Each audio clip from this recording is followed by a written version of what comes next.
Sure, my screen sharing is back to what it should be. Hello, everyone. Welcome, welcome. It is Asset Management Mondays. All right, sorry, I'm just letting some people into the room. I see familiar faces, unfamiliar faces, new people. Welcome, welcome. If you're new, let us know. All right. Hi, Manuel. Gladys, I don't know if we've spoken before. I don't know where you're coming from. All right, let me get my slides.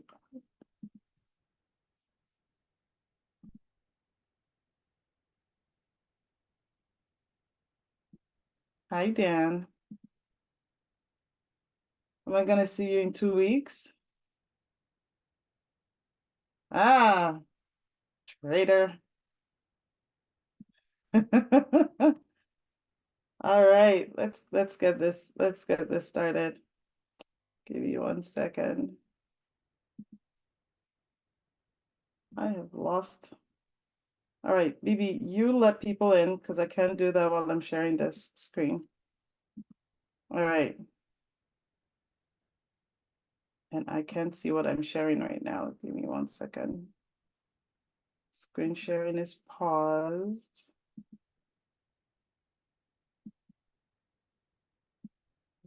Let's see if that works again. I'll attempt that. Bingo. Awesome. Third time's a charm. Good evening, everyone. Welcome to the asset management series of the Multifamily Freedom Chasers ecosystem. We meet every other Monday, and I'll show you what the schedule kind of sort of looks like. And today, for those who might be, here for the first time, today we're doing this is a 2-part series, what we're going to be covering today. And today we are going to be going over practical examples on how operational efficiency leads to infinite returns. So we introduced the concept of infinite returns. What does it mean? How do we get it? We did all of that. There are a few people in the room, breakout room. There we go. How do we get it? And today we'll be going over practical steps. And my computer has seized, so I'm going to stop sharing for a little bit. All right, let me just stop sharing for a little bit. Make both of you co-hosts. There we go. All right, so with Multifamily Freedom Chasers, we have programming that extends. I feel my computer's just freezing. Heavens. Can you hear me well, Bibi? I can't hear you if you're talking. All right, awesome. Thank you. Ha. There we go. Multifamily Freedom Chasers community, third time's a charm. The goal, the vision is to bring the reality of financial freedom through apartment investing to 9-to-5ers and non-9-to-5ers. We have this wonderful ecosystem where we come together, we bring quality information to you guys for free. Everything we do via Zoom is recorded. It's put on our YouTube channel. We also stream on Spotify. We have a WhatsApp group. The QR code will come in a little bit. But today we're going to be talking about, going over practical examples. This particular Zoom is hosted by Bibi and myself. She's down south in Texas. I'm up north in Massachusetts. We're partnered on a couple of multifamily products. We're both moms and we are both crushing it as best as we can. Next slide. We have our contact information there. You can email us. You can reach out to us through IG. And Bibi, you want to tell us about the Facebook group? Yes. Okay. I was about to say you were muted. Yes, we have I have a Facebook group, and this group is just for close communication. If you have asset management questions, operational questions, underwriting questions, anything multifamily, you can throw it on that group. You have you have direct access to me through that group and other people on that group. So I will encourage you to join the group. And I'll put the link in the chat during the presentation, so don't worry about um not having it right now. Okay. So yeah. So the next slide shows the WhatsApp group, the WhatsApp community that we have. All the leaders in the Freedom Chasers community are in there, as well as other members as well. Whip out your phone, scan the QR code, and I can also put the link if you want, if you prefer to connect or get into that group through the link in case you're tuning in from your phone and it's hard for you to do both at the same time. So that's kind of what I have for an intro. I think we're gonna go over what we did last week. You want to take it from here, Bibi? No, you can talk about it before. All right. All right. So last week, like I told you guys, we introduced the concept of infinite returns. And we talked about how do we get those infinite returns? It's not something you just dream up, right? One of the intentional and actionable steps that we can take is optimizing our rental income. So you can increase income. Another thing you can do is control costs, looking at your expenses, not on a, yearly or by by monthly basis, but always it's a consistent continuous process, controlling costs, whether it's utilities. There's some things that are fixed and are kind of out of our control, but things like utilities, you can control in certain states. Like, we have assets in Texas. Taxes, some people say you can't control, but it's something that once it goes up, we're able to litigate and bring it right back down to a large extent. And If then, your voice is your volume is low, I don't oh, it know. is. Oh my goodness. Hold on 1 second. Is this better? Yes. Oh, okay. Sorry, I wasn't projecting my naturally loud Nigerian voice. My apologies.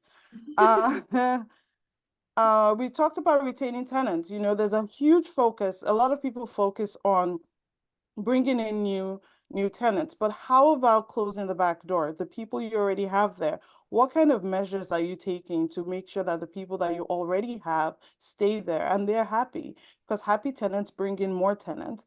And the cost of turns is another thing that one has to think about. So it's easier, cheaper sometimes to retain tenants, especially if they're good tenants and they're not people that you're looking to let go of because they're damaging the property. And talking about damaging the property, you want to make sure that your asset is properly maintained.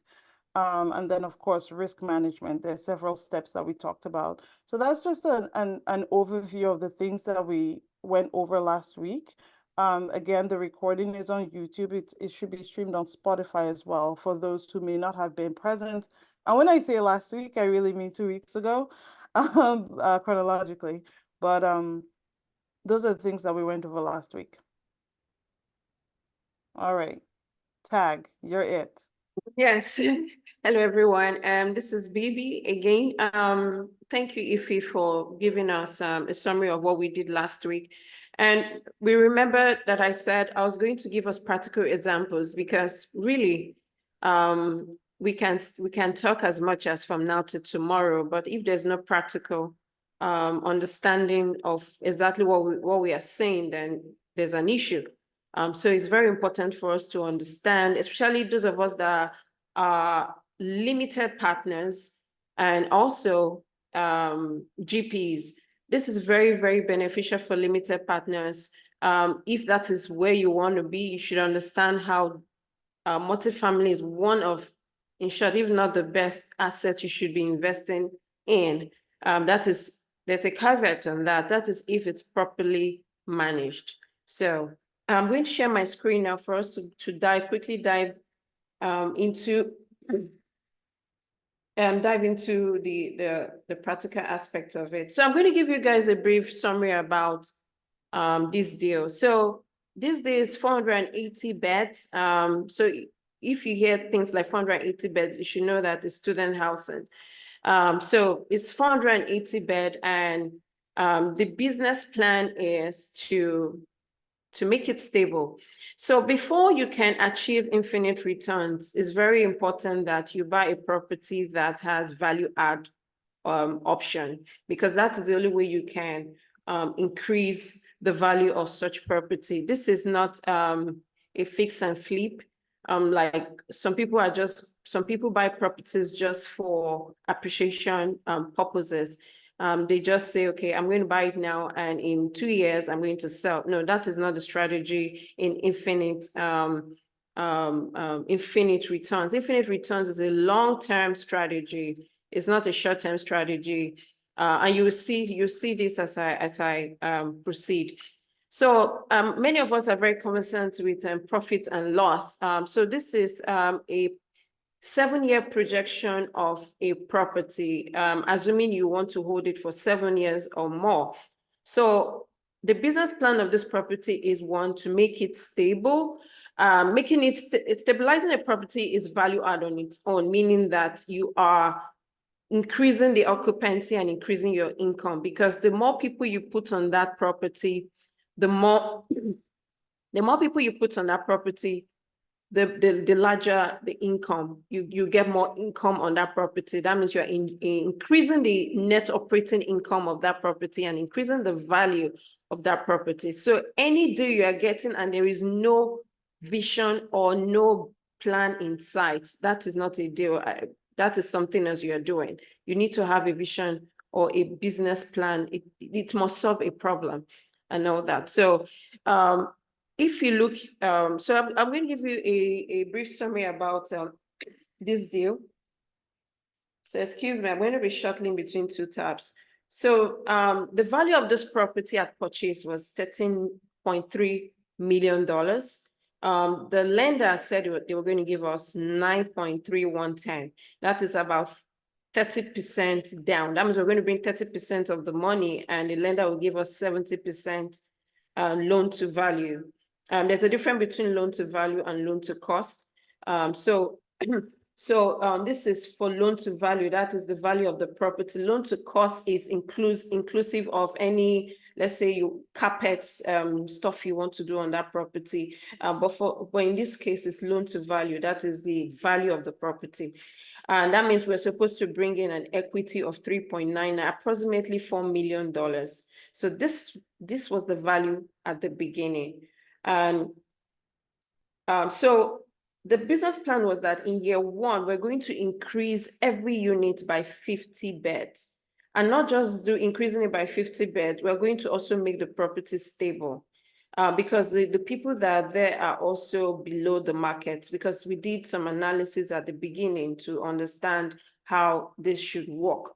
And we found out that we're way below. So this an average. It doesn't mean that everybody was at $50 per bed. It's more of 70. Some people were at 75, some at 100. So, but for the purpose of this, to make it even and for us to understand it better, it's an average of 50,000. So that's the importance of value add.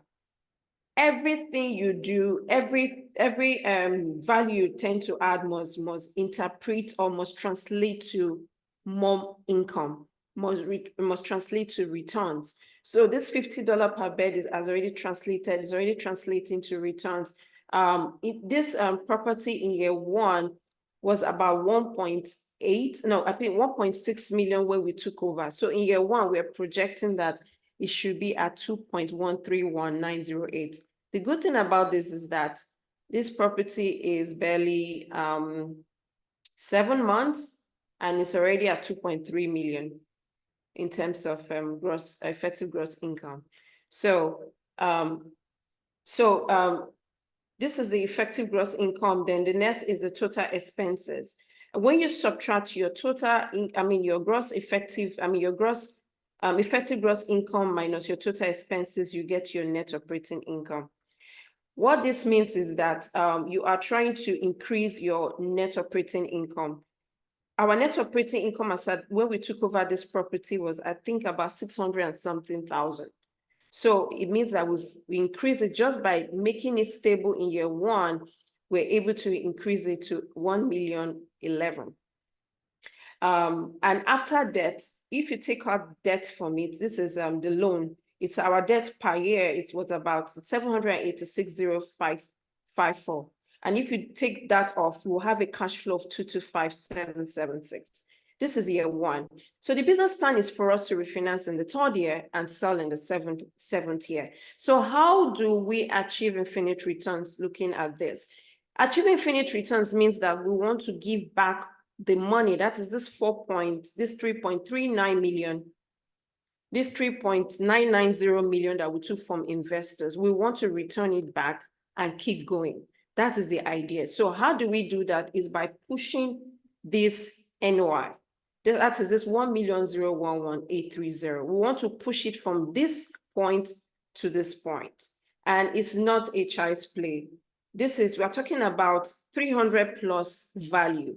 And one needs to be very creative for you to get this. How can you be creative in achieving a 300 plus value from 1.01 million to 1.4 million? Is by what I said, by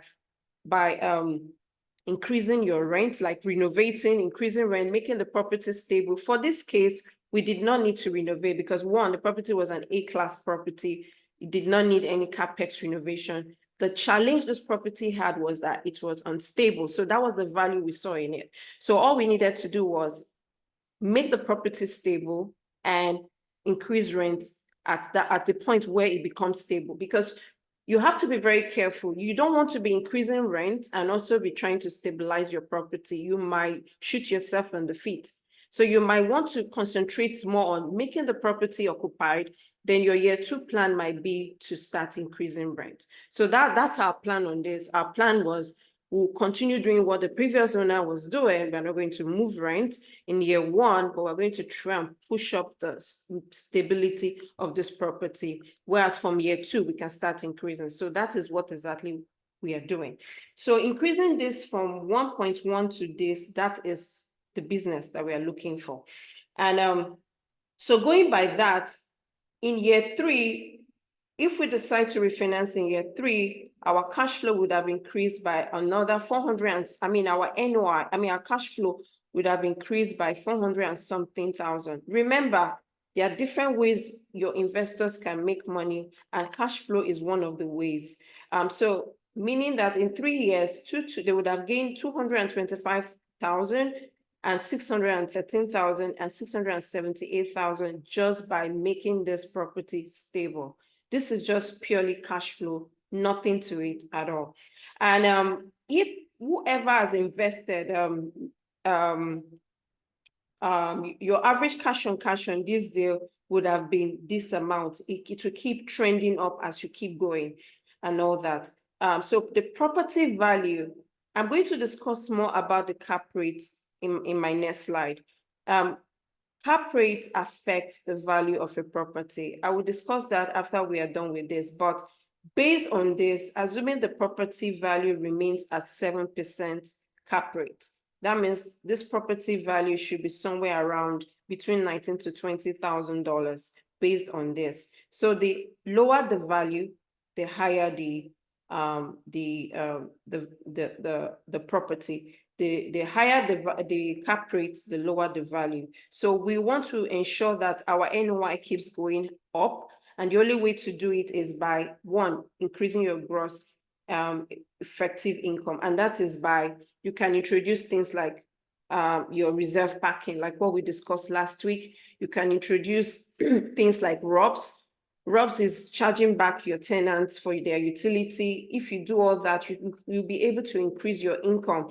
And you can be also be able to achieve this by reducing your expenses. How? By constantly litigating your taxes and shopping for insurance and getting thermostats in those properties, ensuring that the temperature in the property, when they are not being used, it can regulate itself, checking for leakages, getting a good property management company that knows what they are doing. That is the most important. The most important aspect of it is getting a very effective property management company to do this. So if you have an effective management company and you are also doing exactly what I said, or even better than what, because there are different strategies, doing that, you should be able to increase your NOI. And when you increase your NOI, the effect of our refinance is, when I go to my second slide, the value at that time in 3 years should be about 19,658,994. And the loan amount at 30% down and 70% LTV should be about 14. That means the lender should be able to give us about 14.7 million in year 3. And we'll have a new equity of 4.9. Let me break this down. After we've done all our NOI, we've done everything we need to do, the value, because we've been able to increase the value of the property, our NOI went up to 19 million. And the bank is saying, I will not give you all the 19, you get 70% of it, and the others will be your equity. So this 14,744,000, we'll take that money, 14,744,000, and pay back, because as at the time, after 3 years, we should be owing the bank about 8.8 million. We should be able to pay the bank back about 8.8 million of the initial loan. And the investors, including the closing cost that was given to us, we should be able to pay everybody back, and the closing cost that was raised, about 5.1 million, and have about 796,000 to give back to investors. At this time, this deal becomes infinite. That means we do not owe anybody on this deal. So if you see what is here, that means nobody has a single dime on this property, but you are getting returns on it. That is what every sponsor or every general partner should be looking for in giving to their investors. We all want to get to this level where nobody owes money, nobody's money is on the deal. So that's why I'm saying infinite return is a long-term goal. It's not a short-term goal. You can decide in year 3 to sell, but that will not be the strategy. You will not attain the infinite return if you sell in year 3.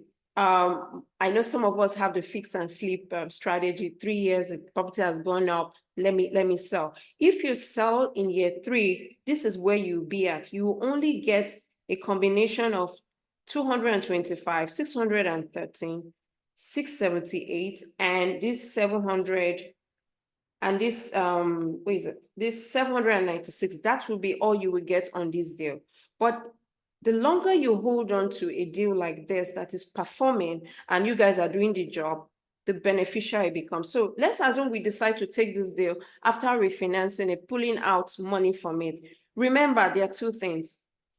Any money, any cash out refi is not taxable. So you're giving your investors money back without tax, free of no investor wants you to give them money and they're paying taxes.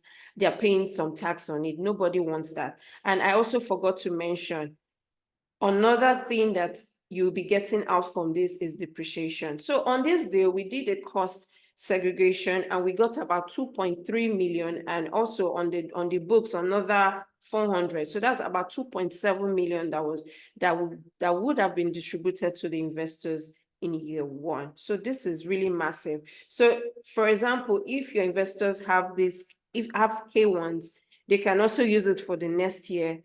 If they are not able to use up all in that first year that they got the K1s. So that is some of the benefits. So let's assume we decided to go the long route of infinite returns, that is not selling now, but pulling out cash. We decide to still go further without anybody's money in it.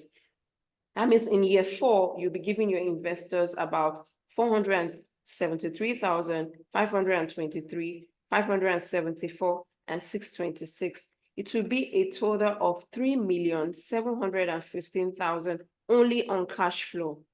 This is just cash flow. It has nothing to do with appreciation.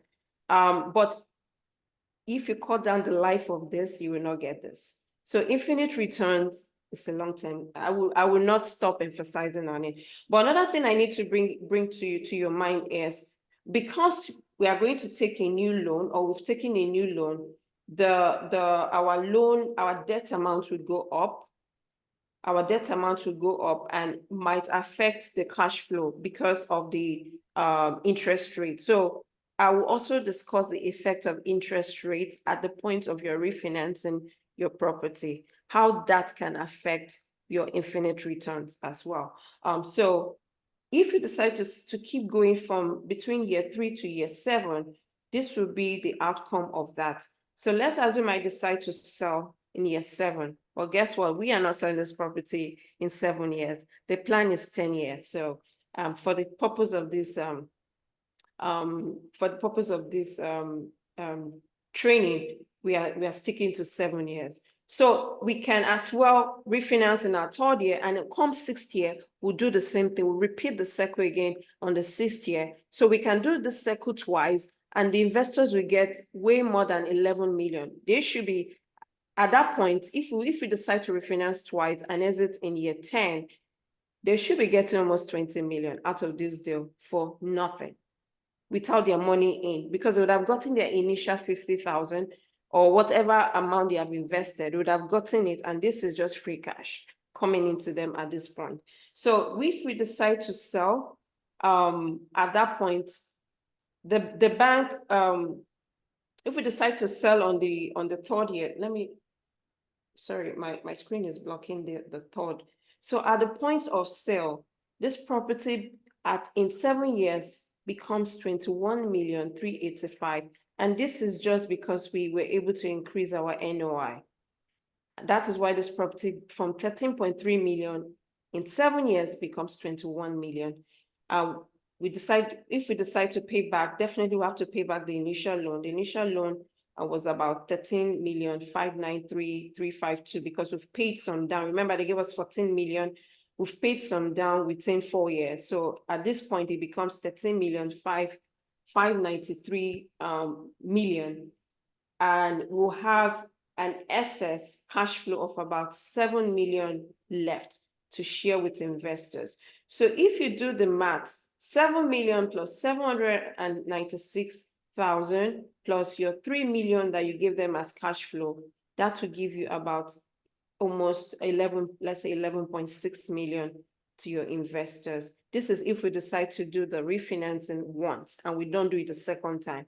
So this is what we call infinite returns, giving back your investors their entire funds and still cashing out on this. I'm not concentrating so much on depreciation because I'm not a tax expert, but for those of you that understand it, you know that that's another benefit on its own, because at the point where you are giving your investors the returns, they are all getting the money, the bonus depreciation can help them write off those liability. I will call it liability at that point because you are giving them money and they need to write it off. So the depreciation, the K1s you are giving to them at that point to write it off can help write off those taxes and all that.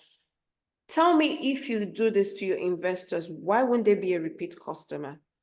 In short, as many of them that have gotten back their 50,000 in year 3 will give it back to you and say, can we do this in another deal again? So this is one way of retaining your investors and also giving them that which is good. And besides, don't forget, even the GPs are beneficiaries of this infinite returns. It's not just the investors. For some people in year 3, they can decide to let go of the limited partners, but we encourage people that these are people that started with you at the beginning. Why would you want to let them go? I think it's wise for everyone to stay to the end and enjoy the benefits of infinite return. So that is the game plan here, for investors to enjoy the ride, both rainy and sunny, any true rocky times and good times. They should be on the deal to enjoy the deal with you. So this is a case study of a live deal that is happening, and right now we are doing better than what we are seeing here. So Bibi, a few questions before. yeah. I just don't want you to take that down. Yes. You talked about stabilizing the asset, and the question was how was that done? I think one key part of the business plan that we have talked about in previous Zooms, which may not have been emphasized here, was yeah, when we went under due diligence, well, it was like what 60 something percent occupied, something along those lines. 68% occupied. Right. And so one of the things we decided to do in addition to all the things we talked about is to also adopt a hybrid model, right? Because if you look at your expense, the total expense line, that part kept tripping people up. As the years go on, why do your expenses look like they're relatively coming down? And Yes. that's because yeah, you can expand on that, but that's because, yes, this asset is at the time we acquired it, 100% student housing. But in addition to stabilization, there was a bit of a repositioning where we were going to be replacing some of the student beds with traditional multifamily tenants who would be responsible for paying for their own utilities. And so that I think we already exceeded the number that we thought we would get in year one in terms of traditional tenants. So I wanted to make that clear in case people were not sure. And then I feel you're going to talk about it, but and Yeah. you don't have to address it now, but there was another question about how do you determine or how do you decide how much to give back to the LPs when you get to the infinite returns? Okay, so let me answer the first one, then we'll go to this second one.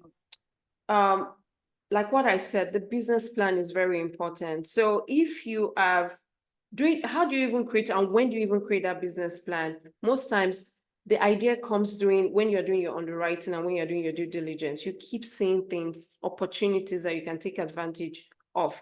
The first thing we did, I don't have the original slide, but let me see if I have it here. The original slide, okay. Okay, see the original slide. If you see here, oh, okay, I think I'm not showing that. Let me see. The original underwriting of this deal, this is what it looks like. And we have a section here that has, let me see if it will show. Okay, yes, so we had a section called the business plan. So if you see here, all these things were done during the underwriting stage and also doing the due diligence. We kept fine-tuning it. This was the overview of it. We gave an overview of what the situation of things were.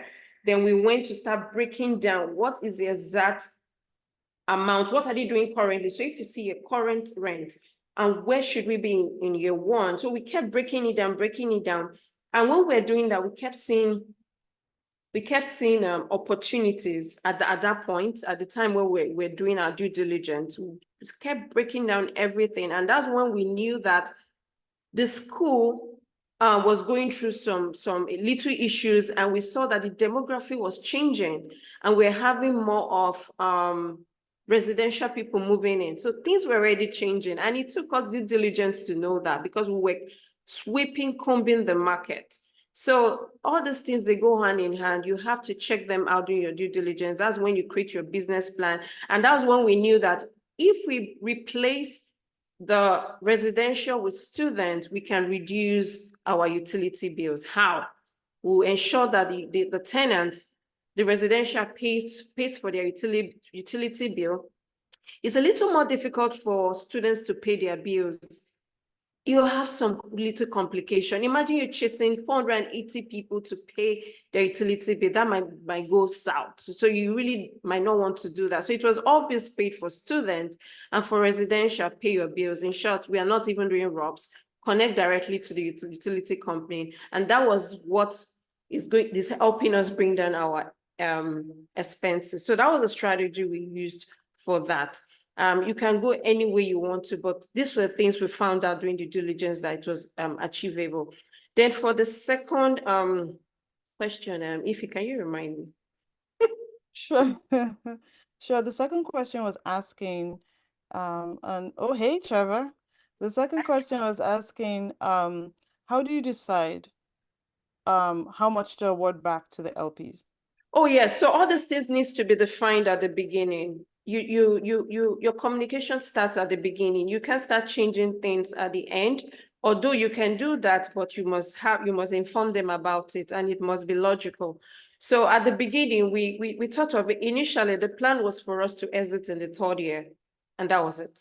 But later, when we saw opportunities, we went back to refine our PPM, and we said, no, we're going to hold on to this property for 4 years. We're going to, for 3 years, we're going to refinance it, and we'll keep you on the deal. But at that point, instead of 70, because it's a split of 30-70 split, 70-30 split. That means the limited partners have 70 split. We have 30% split. But at the point where it becomes infinite, that means we do not owe you anything. You don't have any money on the deal. Then we become equal partners. So at that point, the split becomes 50-50 split. So that is how you can do it in that way. Some people will make it 60-40. That means the GP becomes 60 and the limited partners becomes 40. But we thought it wise that let's make it equal partnership. At least they were the ones that helped us to cross the finish line. We are all partners, regardless of whether it becomes good or bad. We're all partners and all that. So that is our own way. You necessarily don't have to do this.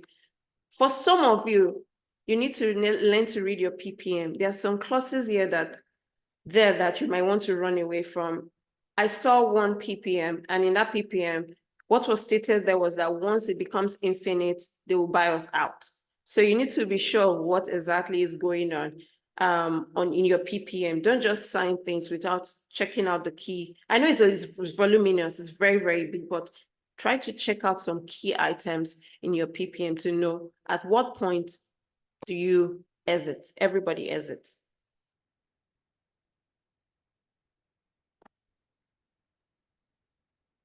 Awesome. All right. Cool. Do you want us to take questions after Trevor? Yes. All right. We got a celebrity guest. I don't know about that. I don't know about that. Y'all are the celebrities here, that's for sure. Hi, Trevor. Cool. Hey, Iffy. Hey, Biffy. Can we get some fires in the chat, y'all, for Bibi and Iffy? If you've received some help over, man, how long you guys been doing this Zoom now? I mean, has it been 8 months, 10 months? Yeah. Something like that? October, right? Okay, Yeah. cool. Yeah, there we go. Let's get some fires in the chat for these incredible ladies and just pillars in the MFC leadership team. They have graciously allowed me to come on tonight to share with you guys a new Freedom Chasers resource. And so I'm going to grab screen share really quick. Hopefully I can get through this in 10 or 15 minutes and then give everybody enough time to maybe answer some questions about the resource and then also some Q&A for Bibi and Iffy because I got a hard stop at around 7. Trevor, it's not going to happen on our platform. We need to treat you as a celebrity that you are.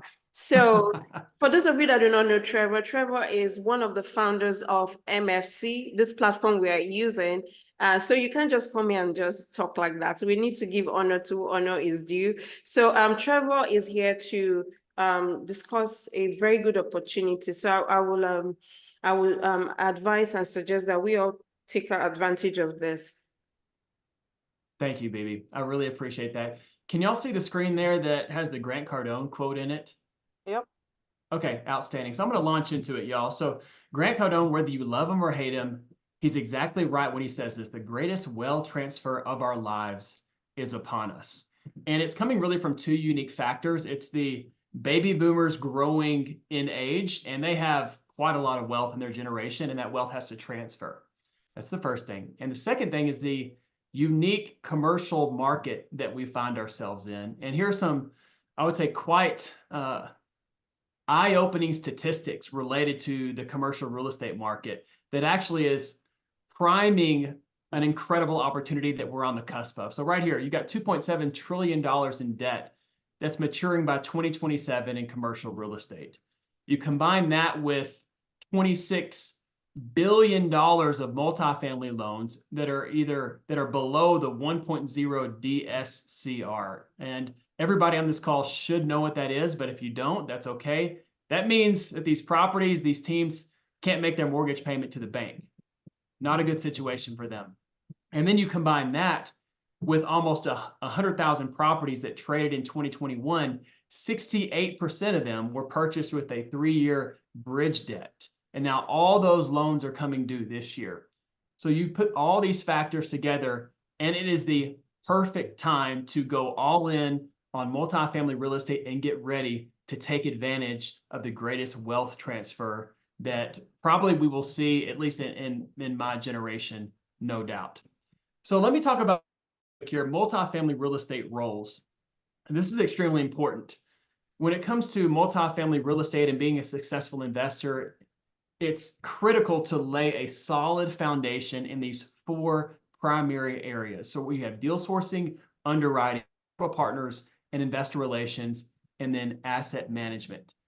And how it works, and I bet Bibi and Iffy can both attest to this, I can attest to this as well, is when it comes to a typical multifamily investor's journey, they need to lay a solid foundation in these 4 areas. And then typically as their investor career evolves, they find themselves gravitating to 1 or 2 of these roles and becoming specialized in 1 or 2 of those roles. Would you agree with that, Bibi? Yes. Absolutely. And obviously we know what your specialty is here. You know about everything, but your specialty is asset management. Here you are hosting this wonderful Zoom. So that's typically, so you guys know, that's how an investor's evolution looks like. So this is, I want you guys to consider right now, as far as your multifamily journey, where are you? Where are you? Have you had the opportunity to lay the solid foundation in these 4 areas that we just looked at? And if not, that's okay. That's what we're here to help. But maybe you've laid the solid foundation, but still you don't quite know, you don't quite have that clarity of like, hey, where am I going to be specialized? What's that 1 area or 2 area that I'm really going to jive with? And I can really hone my skill sets in those areas and provide a lot of value to either the team that you're looking to build or a team you're looking to join. Where are you? And that's why, because of this once in a lifetime opportunity with the greatest wealth transfer of our lives, the necessity of laying this solid foundation in the multifamily space, and then on top of that, having that clarity of where you fit in specifically with your role as a multifamily real estate investor, we're introducing to you guys a new program, a new resource that we're calling the Q2 2024 Fast Pass. It's crazy to think, Bibi, Q1 is done. Q1 is done with all its New Year's resolutions and all the hype of like, man, we're going to do all this and that. And it's like, that's over. But Q2 is here. And anytime we have a new point in the year, it's like, hey, it's time for a new beginning. It's time for a fresh start. So that's why we're launching the Q2 2024 Fast Pass. So let me tell you guys what this is about. The Fast Pass, it is a 6-week journey for clarity, confidence, and credibility in multifamily real estate. The 3 C's. You need these 3 C's, right, Bibi? Mm-hmm. Clarity, confidence, and credibility in multifamily real estate. You need all 3. And as we built this program from the ground up, we ask ourselves, hey, what are like the primary problems less experienced investors face in multifamily real estate? We looked at our own experience, and we've had a lot of conversations with investors that span the spectrum from brand spanking new to extremely sophisticated.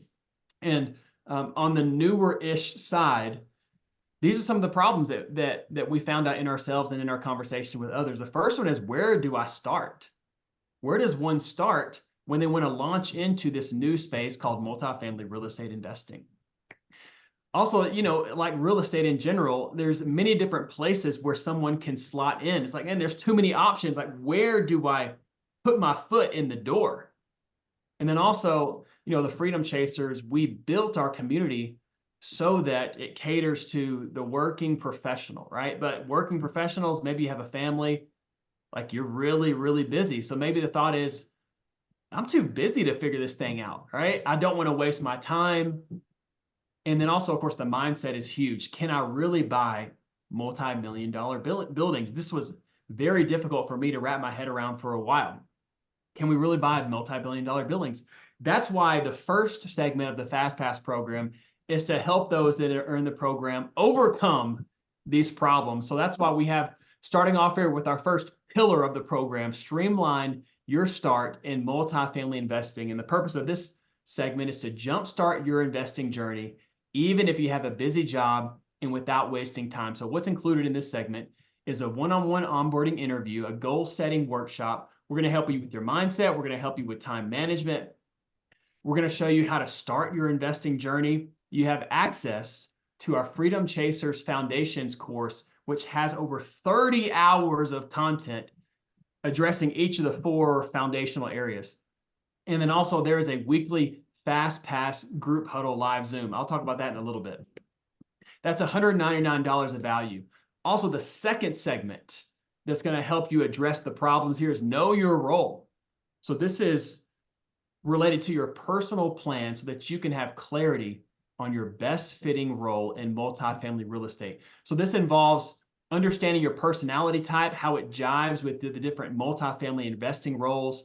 We're going to give you a customized action plan. We're going to give you the best multifamily real estate events list, and you're going to be in our WhatsApp, our exclusive WhatsApp group with access to amazing leaders like Bibi and Iffy that only the Fast Pass members have access to.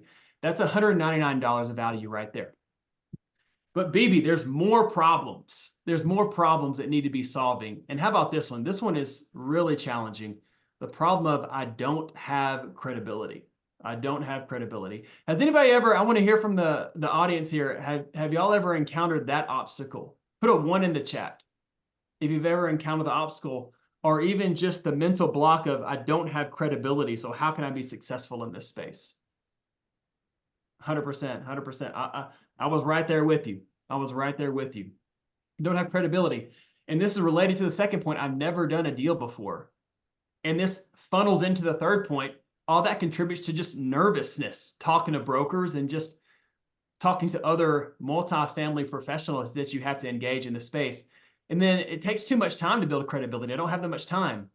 Well, that's why the third segment, y'all, of the Fast Pass program is the Build Credibility Blueprint. So we're going to show you how to build instant credibility in the multifamily space with no track record.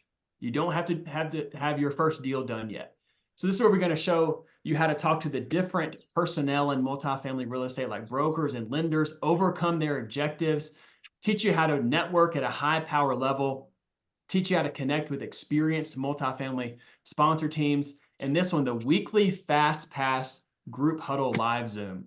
So every single week, the Fast Pass program involves a 1-hour coaching time, feedback time with the MFC leadership team, folks like Bibi and Iffy that are incredible, to give you tailor-made feedback on your specific situation. And I'll add a little bit more details about that. And that's $249 of value. But there's even more problems, Bibi. There's more problems that need to be overcome. How about this one? I don't know if I have a deal.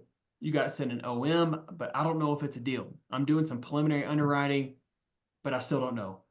And then what do I need to underwrite a deal? Like what's all the data I need so that I can underwrite this deal appropriately? What about underwriting just takes too long or it's too hard? These are some of the problems out there. That's why the fourth segment of the Fast Pass program is Underwriting Unveiled. We're going to enhance your strategy. So streamline your underwriting so that whether or not you know you have a good deal. So we give you training, underwriting, live deal analysis, and give you some MFC underwriting tools and resources. That's $249 of value. And finally, the last segment of the Fast Pass program is related to raising capital. So the problem is I don't know how to raise capital, or if you're like me, like growing up, we didn't talk about money at all in my household, so I'm nervous talking to people about money. Or, hey, where do I find investors?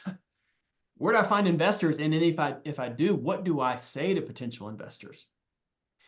That's why, ladies and gentlemen, the last pillar of the Fast Pass program, we are here to put the fun in fundraising. So we're going to help you how to overcome nerves and establish a process for capital raising for friends and family. So we're going to give you live capital raise training, give you online modules for capital raise training, give you a capital raising mindset, and we're going to give you curated capital raise action items, and then we're going to give you a multifamily deal structure overview. So that's $249 of value. So let's hear from one of our Fast Pass members that actually was in the program earlier this year, back in January and February. This is what she said. She said, the Fast Pass has taken me through every step from mindset to finding a deal, underwriting, financing, due diligence, and closing. They made me so much more confident that I can do this. I love it. I love it. Y'all still with me? Can I get some ones in the chat if you're still with me? We tracking? We tracking? Thank you, Gladys. Bobby, thank you, bro. Carrie, thank you. Bunch of ones there. Yes. Excellent. Love it. Okay, so just a quick review. These are the 5 pillars of the FastPass program. You add all that up, that's $1,145 of value. Okay, let's hear from JP. This is what he said. He said the multifamily course was exactly what I needed to jumpstart my knowledge and to help find what value I could bring to a partnership. I have been continuing to grow my knowledge and confidence, which was exactly what you guys promised. But in addition to the 5 pillars, y'all, we got to throw more value to our freedom chasers, the ones who are willing to invest in themselves, the ones who want to accelerate their journey. So I'm not going to read through all this. I'm just going to point through some highlights. 60 must-know terms for a multifamily real estate investor. That's huge. A broker talks and lender talks cheat sheet. So actually like scripting how you talk to the brokers and the lenders. MFC preferred partners list. So these are the lists of resources that we actually use as the leadership team, and we've negotiated discounts with those that you guys can access. Capital raise phone and email scripts. That's huge. That's huge. We're going to give you some social media training, and then you have lifetime access to the FastPass WhatsApp group that's exclusive to only FastPass members only. So that's over $1,000 of value. And then with the savings that we've negotiated, that's over $3,000 in savings. But even that one wasn't enough. We like to just load you guys with the goods. So there's a bonus after the 6-week program. So the bonus is this: you have lifetime access to FastPass Zoom recordings. So all the training modules and then all of the live Zooms that occur each week of the 6 weeks, all those Zoom recordings are going to be uploaded and available to you for the rest of your life on our FastPass platform. And same with bullet point number 2, you have lifetime access to the Freedom Chasers Foundations course. Like I said earlier, over 30 hours of content covering all things multifamily from A to Z. That's almost $2,000 of value right there. So let's hear from PE. This is what he said. He said, I found it extremely valuable to have direct access to leadership with experience and who actively do multifamily deals. You guys saw that tonight, right, with Bibi and Iffy. All the video content and written resources were very useful, and many contain knowledge gained from personal experiences that would otherwise take years to learn. So we're talking about accelerating, an accelerator for your multifamily journey. So you guys have an opportunity to work directly with our leadership team in the live Zoom that occurs every single week. So let me give you guys a breakdown of what a week could look like in the FastPass program. So you guys have an idea, right? It's maybe takes 30 minutes a day, an hour a day, totally doable in the midst of a busy schedule. So like on Monday, you got the activation Zoom and the asset management Zoom that rotates, and then you can incorporate training modules and homework. Yes, there is homework with this program, and we hold you accountable to it because you have to take action on what you learn. On Tuesday, that's open for training and homework. Then Wednesday, there's the finance Zoom and then the deal sourcing and underwriting Zoom that rotates. You can incorporate training and homework there. On Thursday, that's where we have our live FastPass huddle, and you can incorporate training and homework there, and also Friday, training and homework. So 6 weeks of that. And I mean, Bibi, if somebody does that for 6 weeks, you can imagine they're going to be leaps and bounds in their evolution, in their multifamily journey from where they started, for sure. So a quick review, the 5 pillars of the FastPass program, all the bonuses right there. You add all that up, that's over $3,400 of value. But tonight, you guys can have all that for just $499. And because y'all taken time actually out of your evening on a Monday evening to be with Bibi and Iffy on the asset management Zoom, on this live Zoom tonight, if you want to jump in, and I'm about to share the link right now, you can get it for $397. You can jump into the FastPass program, and I'm dropping the link right now. Let me copy and paste it. You can go to this website, check it out. You can get the Fast Pass program, 6 weeks to jumpstart your multifamily journey to obtain confidence, clarity, and credibility in the space for just $349, guys. Using that link right there that I just dropped in the chat. And we're going to put a guarantee on this, y'all. If we guarantee that after 6 weeks, if you don't feel like you've received at least $499 of value in service, we'll issue a 100% refund to you. No questions asked. That's how much we believe in the program and believe how you guys can benefit in really advancing in the 3 C's right there that you see on the screen in multifamily real estate. And here's the thing, there's only 13 slots available. And this is important because we wanted to keep it a small group because of the live Zoom. We want to be able to give you guys tailor-made coaching based off your particular situation. So there's only 13 slots available. And we're going to start the week of April 22nd and end the week of May 27th. Okay. And the first Fast Pass Huddle Zoom is on April 25th. And this is cool. 95% of what we do is free, right, Bibi? Mm-hmm. But it's not free running the community. So the proceeds that come from the Fast Pass program are used to cover expenses and reinvest into the Freedom Chasers community. So just so you know where the money's going right there. So let's hear from JB. He said the Fast Pass program was excellent and I learned a lot in my endeavor in becoming a multifamily investor syndicator. I greatly appreciate it from the bottom of my heart. So again, guys, this is the last slide. That's all I have here. I have to go in like probably 3 or 4 minutes because I actually have a speaking engagement tonight. But you guys can have all that. I'll drop the link one more time again where y'all can check out the page where you can sign up. Boom, right there. And let's open it up in the last 3 or 4 minutes here, Bibi. I can take any questions if the audience has any. And then otherwise I can pass it back over to you guys for any questions about the content that y'all shared about tonight. So anybody got any questions for me before I got to run? Was there any in the chat? Let's see. Yeah, I don't think so. Going once? Going twice? All right, cool. Well, I'm gonna get it running, y'all. I hope some of you guys on the call here will decide to invest in yourself and accelerate your journey. And it would be great as speaking on behalf of the leadership team to work more closely with some of you guys so we can really help y'all out and accelerate and really build that credibility, confidence, and clarity for you in your multifamily journey. So that I turn it over to you guys.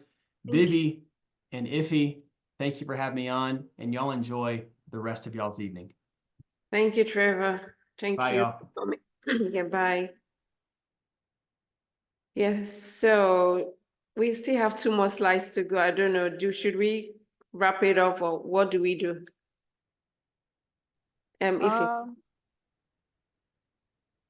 Are those things that they have to do? It's just because we've said I mean, are they going to? It's stuff you're going to go over. It's not like they have to like do. Yeah, I'll go over it. It's just things that we've said, how do we achieve infinite returns? Yes, but we need to also know the negative side. How can that be affected? Because go over it. I think we should go over it. Oh, okay. So thank you guys for staying along. We just had to allow that to happen so that for those of you that need those for those of you that want those opportunity of someone holding your hands and guiding you throughout the entire process, you can have that opportunity. So that was what that was all about. So I'm going back to what we're talking about. So what can really affect our operations or infinite returns? Yes, if everything being equal, what I showed you guys previously should be what we should all achieve on our different deals, but there are different things that can affect it. So I'm going to say a quote from Sam Adeyemi. He said, "What makes a leader strategic is the ability to create success in normal and rapidly changing situations." So what's trying to say is that even if a situation is not normal, we should be able to still create that success. Exactly what is happening now. Where we are now, the situation is not normal. It's not the normal. situation we saw some years ago. And so the ability for a good leader is to be very strategic. Yeah. So what are the things that can affect operations? Number one is interest rate. Number two is cap rates. And the third one is partnership and the economy fluctuation, market trend, and policies. So I'm going to break it down very fast. How can interest rates affect your operations or affect you from achieving infinite returns? Is one, we saw what the Fed did. They raised rent because they're trying to fight inflation 11 times in 2023, and that's affected a lot of deals and all that. So how can we mitigate this risk of interest rate? We should consider locking our interest rate, having fixed rate instead of bridge. I don't think this is the best time for people to go on a bridge loan, especially last year, especially 2 years ago, because we noticed that some of the deals are falling apart. Not all, some of them that are falling apart are due to they have bridge loans that is, it's not fixed. It can fluctuate, is variable and all that. Those things can affect you from having infinite returns. Like I said, the reason why we're able to achieve that kind of cash flow you saw in my previous slide was because we were able to lock down the rate, and we know that for a period of 10 years, I think 10 or 15 years, we are sure that the interest rate will be fixed for that. So our cash flow, if we do the right thing for our operations, we should be able to achieve those returns. But if we don't, let's say we took a bridge loan 2 years back, we did that, I'm not sure we'll be having this conversation. Another way you can mitigate, aside from fixing the rate, is locking the rate. Like Freddie, some of you that are used to agency loan, we know that Freddie, especially Freddie SBL, can give you the opportunity to lock down your rate at the beginning. You can lock it down as early as that. So if you're doing a Freddie loan, you can lock your rate at that point and be sure that it's not going to fluctuate at the time when you close at the closing time. So that's for that. Then you also need to monitor. You can also buy down rates. Some people don't know that. For the fact that interest rate, let's say, is 6.3, you can buy down your rate to like 5.8 or 5.9. But remember, it comes with a cost. Most times it comes with 2 points. You need to be sure of what the effect of 2 points will do to your deal. Yes, for the fact, because that's what we are hearing now. Loan brokers are advising people, yes, you can buy down your rate. Yes, go back to your underwriting and check if I buy down my rates. For example, I have a deal of, let's say I have a deal of 10 million and they're asking me to pay 2 points. 2 points on a $10 million deal is about 200,000. So will it be better for you to have that rate at 6.3 than buying it down? You need to find that out. So not all the time you need to apply buy down if it's going to affect your rate or your returns and all that. So you should remember that. Then also monitor financial policies and adjust accordingly. Then the second thing that can affect your returns, your ability from achieving infinite returns, is cap rate.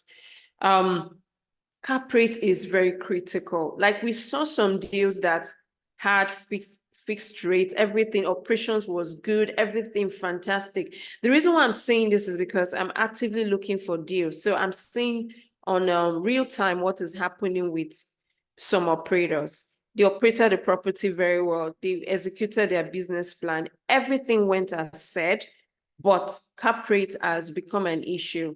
Let me explain what that means. Assuming they bought the property for 5 cap or 4.5 cap, or let's say 5 cap, and they were thinking that, okay, at the time of sale or when we're going to refinance the property, this property should be at, let's say, 5.5 cap because we are holding it for 5 years. But because of what is going on in the economy, we are seeing cap rates increasing from 5 cap to 6 cap. That is an additional 0.5 cap. That has automatically reduced the value of the property. And that might not even help the deal, even debt service. At that point, it's going to, that deal will have, it might not, they might not be able to refinance the deal, because aside a lender going through your NOI, saying that yes, your NOI is good, they also do appraiser, and the appraiser inspector, what the appraiser does is to check the sales cap in that market. So it does not just say, okay, your NOI is good. Your appraiser, the appraiser person will also check what exactly is the market saying at this point in time. Where is the market at in that area? Where are they selling off at? Is it 5%? Is it 6%? So these are things that can affect your infinite returns. But the good thing about this is that if you are able to constantly focus on the value and increase your NOI, that kind of set can really help your deal at that point. If that means you have to do double of what you're supposed to do because cap rate is increasing and all that, then another way you can mitigate cap rate issues is by investing in value add properties. So you need to constantly look for properties that value add. Like I said, value add is not just properties that you can renovate. It can be unstable. It can be a property that needs some amenities or something that will increase the value and translate to money. So you have to look for those kind of properties. Those things will help you for your cap rate. Then partnership. This is very, very important. Let me tell you, if a partnership goes south, you might not even wait to 7 years to sell your property, and you guys will decide to sell off. If you are in a conflict partnership and you're supposed to hold a property for 7 years, I bet you once it's 3 years time for you to refinance, you cut the dream short because you can't deal with your partner. So it's very important that you establish clear communication at the beginning. You guys, your goals must align. Then your decision-making processes, meaning that who takes the decision, how is it done and all that. Can anybody just vote and say, I want us to sell? Who does that? So for our own deals, it's kind of structured in such a way that not every member has the right to just call the shot like that. Sometimes it comes with votes, some majority votes. Sometimes it comes with just maybe the manager of the deal. So these are things you need to clear up at the beginning. It's very important because only this factor alone can mess up or not make you achieve your infinite returns and all that. Then economy fluctuation, you need to save up, have cash reserves, diversify across markets and property types. You need to diversify across. If you have C class, you can also try and get some B class in your portfolio. If you're in Dallas, you can also invest in Ohio or invest in other markets. So in case something is happening to one of your locations, it does not affect your entire portfolio. So you need to diversify around. I know some of us just like to be in a place. For us, we're in 2 markets and we're looking at going to the 3rd market. This is intentional because we are diversifying. In case something happens to one, we know that we are safe on the other one. The next one is market trend. We all need to stay informed. Every day something is happening. I don't know how many of you heard the news about Fed. When the Fed, I say Fed, about inflation, how inflation went from 3.3 to 3.5. Some of us don't know the implication of that.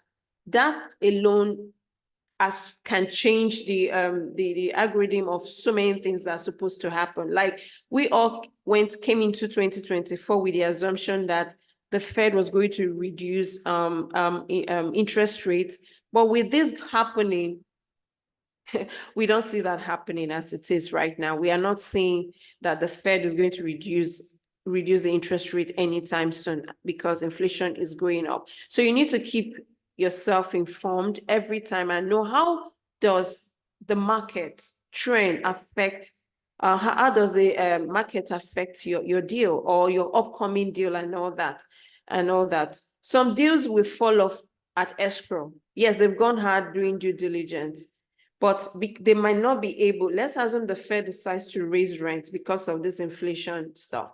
Let's say, raise interest rate. Let's say the Fed decides to raise the interest rates from, I think we're seeing agency at 6.3 now. Let's say the Fed decides to raise it to 6.8.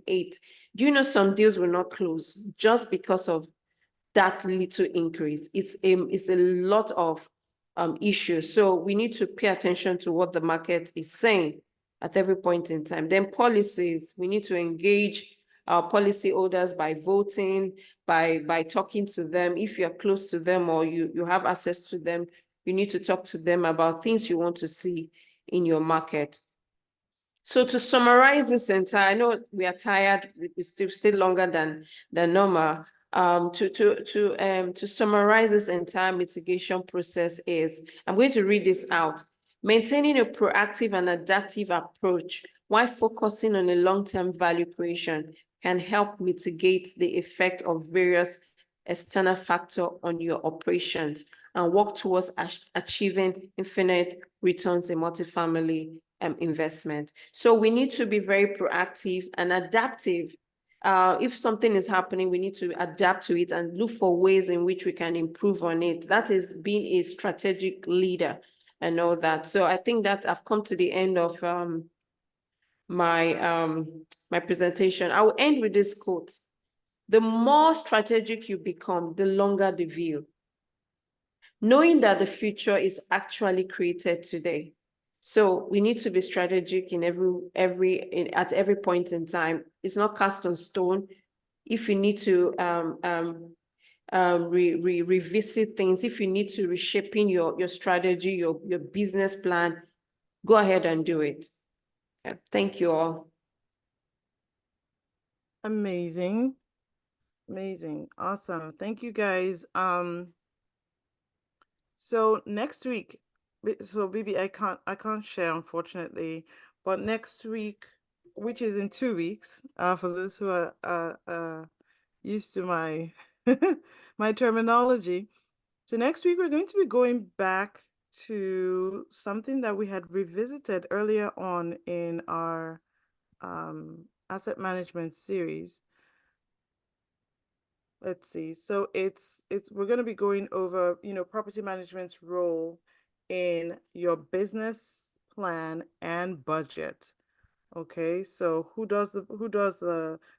creates the business plan, who creates the budget, what does the property management company have to do with that, etc. And that's kind of what we're going to be going over. I'm not going to keep you guys any much longer. Thank you so much for hanging on with us. We appreciate you. We will see you next week. Thank you all. If you have any questions, follow-up questions, just put them in the WhatsApp group, or you can reach out to Bibi and I through social media or email. Cool beans. Have a good night. Thank you all.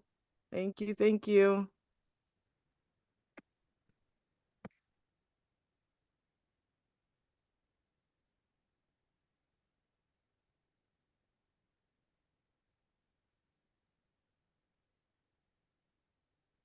Ify, you're not playing your song today. Oh, it's not. No, we can't hear it. Oh, Lord. Hold on.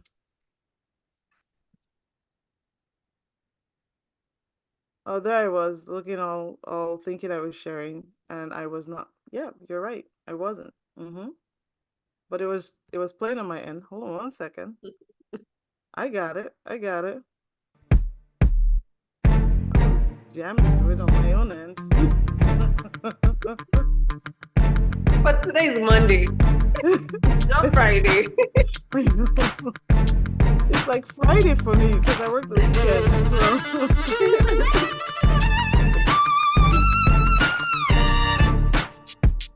Thank you all.